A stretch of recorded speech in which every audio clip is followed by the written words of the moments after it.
पुराणों के अनुसार बछवारस के दिन गौ माता की पूजा करने से पुत्र पर आई मुसीबत टल जाती है।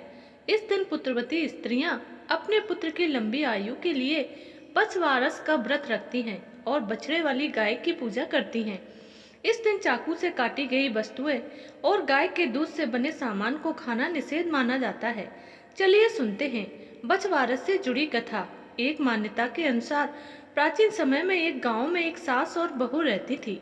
सास बहुत धार्मिक थी। प्रतिदिन वह गाय की सेवा करती थी, मंदिर जाती थी और धार्मिक कार्यों को करती थी। उसकी बहू भी बहुत ही संस्कारी थी। उनके पास एक गाय और इसका बहुत ही प्यारा बछड़ा था। उस गाय का नाम गेवला था और उसके बछड़े का नाम जोरा था। सास और बहू उस गाय और बछड़े से बहुत प्यार करती थी और उनकी सेवा भी करती थी। गाय भी बहुत समझदार थी। वह प्रतिदिन बाहर घास चरने जाती थी और शाम को अपने घर वापस आ जाती थी। एक बार सास ने घर पर जौ की बालियां रखी थी, लेकिन बहू को उसके विषय में कुछ भी पता नहीं था। सास सुबह उठकर के दैनिक क्रिया पूरी करने के बाद मंदिर जा रही थी। उसने अपनी बहू से कहा, बहू, मैं मंदिर जा रही हूँ, तब तक तुम जौ ला करके काट कर उबाल कर रख देना। और उसने अपनी गाय को चरने के लिए छोड़ दिया।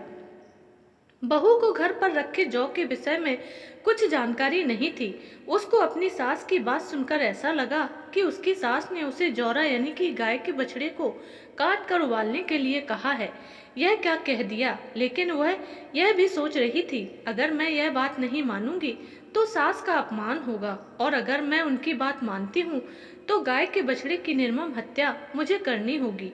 वह भी मेरे लिए पाप है। वह धर्म संकट में उलझ गई थी, क्या करे क्या ना करे। बाद में उसने सास की बात को मानना धर्म समझा और उसने गाय के बछड़े जौरा को काटकर उबाल कर रख दिया। उसको बछड़े की हत्या करके बहुत दुख हो रहा था।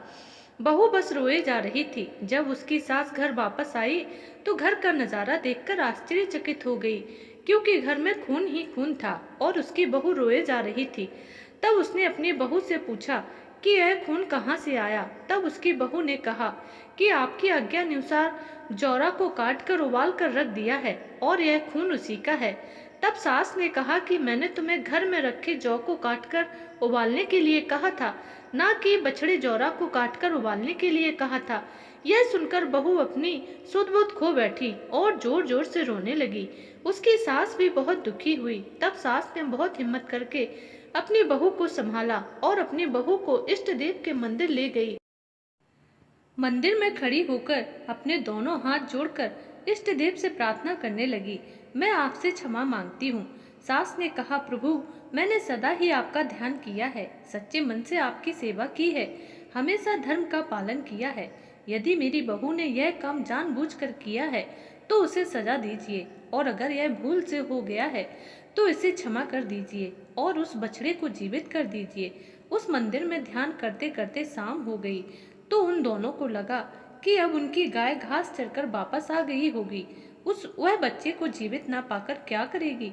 यह सोच करके दोनों मंदिर से घर के लिए निकल गईं। जैसे ही दोनों घर के अंदर आई, उन्होंने देखा कि गाय जहाँ खड़ी है वही उसका बछड़ा दौड़ के उसके पास आ गया और उन दोनों ने अपनी गाय और बछड़े की बहुत सेवा की। तभी से पुत्रवती स्त्रियां संतान की लंबी आयु और उनके दुखों को दूर करने व उनके जीवन में आए संकट को दूर करने के लिए बछवारस का व्रत रखती हैं। मित्रों, अगर आपको यह हमारी कहानी पसंद आई हो तो कमेंट करके जरूर बताइएगा और प्लीज़ चैनल को लाइक एंड सब्सक्राइब जरूर कर देना।